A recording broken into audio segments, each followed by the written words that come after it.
qu'il dit, Clément. c'est exactement ce que je pense. Moi, je suis père, je suis papa de 2 petites filles. 4 ans, 1 an et demi. J'ai ma première qui est à l'école depuis 2 ans. L'autre, ça va arriver aussi, elles vont grandir. Vous touchez à mes enfants, c'est- je- vous êtes mort. C'est fini. C'est terminé. Vous pouvez déjà, dans votre tête, réserver, je sais pas moi, un cercueil ou j'en sais rien. Mais vous vous rendez compte touchez. à quel point c'est terrible de dire ça? C'est terrible, mais C'est vous savez- terrible mais- de le faire, j'en parle Maxime, même pas. vous savez ce qui Mais est c'est terrible. terrible, Mais c'est-à-dire que c'est la fin. Mais vous savez ce qui est terrible? C'est ça qui est terrible.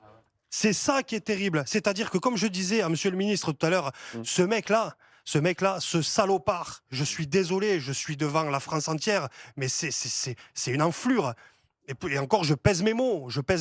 Ce mec-là, ce soir, il est en détention provisoire. Il dort dans sa cellule, tranquille, tout seul, en sécurité. Et il dort bien. Parce qu'un mec comme ça, il est tordu. Un mec comme ça, vous ne pouvez pas le réinsérer dans la société. Lui et un autre qui a fait le même genre de saloperie. Et Clément, ce que Un disait mec tout à comme l'heure. ça, comme il disait tout à l'heure, un mec comme ça, je suis désolé, je vais pas me faire des copains. Dominique, le micro. Comment je Sans le micro, faisais ça marche pas. Quand vous étiez surveillant pénitentiaire, Oui. vous l'auriez croisé, vous l'auriez gardé là en détention où il est. Qu'est-ce que vous auriez fait? Vous en avez croisé des gens comme lui? Oh oui, j'en ai croisé. Et alors c'est aussi entre autres. Vous les avez pas tués? C'est Vous aussi les avez entre pas autres. tués? Non, écoutez, c'est aussi entre autres, exactement. J'étais en détention, c'était dans le cadre de mon métier. Maintenant, même si à l'heure d'aujourd'hui, j'étais encore surveillant. D'accord? Détention, pas détention, surveillant, par surveillant, ministre, pas ministre, je m'en cogne. Vous touchez à mes enfants, vous êtes mort. C'est tout. C'est comme ça. C'est la règle. Tu touches à mes enfants. Monsieur Bardella, il dit vous touchez un policier, vous dormez en prison. Moi, je vous Mais dis. qu'est-ce que ça va résoudre? Qu'est-ce que ça va résoudre? Mais attendez. Exactement. Dans le jargon pénitentiaire, on dit effectif -1.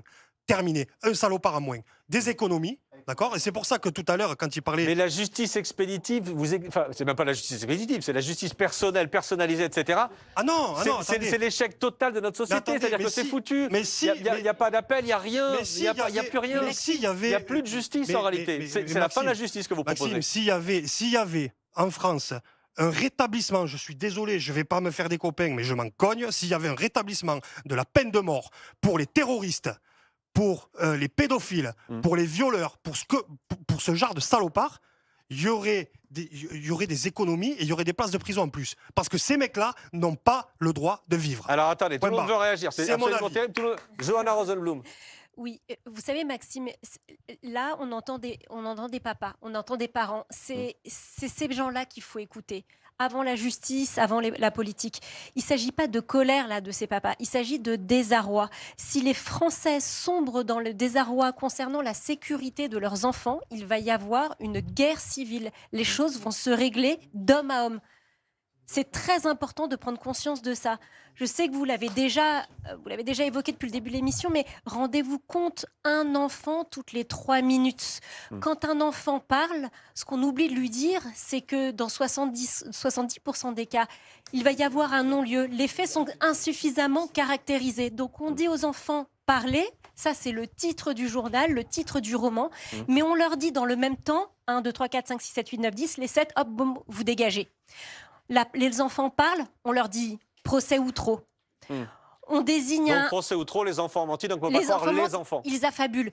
Une maman dénonce, on lui dit que c'est une mère manipulatrice qui manipule son enfant pour des raisons de conflit conjugal. On désigne un agresseur, un bourreau, on dit présomption d'innocence. Il y a une enquête qui est en cours, qui dure 6 ans, 7 ans, 10 ans, dit la justice fait son travail. Vous savez, j'aimerais accompagner mes patients dans un parcours de reconstruction après le trauma. J'aimerais aussi les accompagner dans un parcours judiciaire pour qu'ils puissent faire face à la justice, parler, s'exprimer. Mais aujourd'hui, vous savez ce que je fais avec mes patients, 8 patients sur 10, je leur trouve des places en hôpital psychiatrique. Je supplie mes confrères psychiatres et pédopsychiatres de prendre encore ces patients et j'en perds, chaque année 10, parce que 50% des victimes se suicident et passent à l'acte. Voilà ce que je fais de mes journées depuis des années. Mais donc, Johanna, la question, on en revient à ça, et au cœur, c'est de croire ceux qui dénoncent. D'abord. Non, j'ai bien entendu, Jean-Pierre Colombet, ça ne veut pas être sacralisé, mais de croire au moins d'écouter, Moi, d'entendre. je pense qu'à minima, la parole de l'enfant, Mmh. parce que vous le disiez tous très bien, un enfant n'invente pas des actes sexualisés comme un adulte, il n'emploie pas des mots à mauvais escient. Je pense que la parole de l'enfant, et je ne parle pas que de parole verbale, je parle de comportement, de syndrome de stress post-traumatique, de scarification, de cauchemar, de hurlement la nuit, ça doit déjà être une preuve. La parole de l'enfant n'est pas une preuve caractérisée.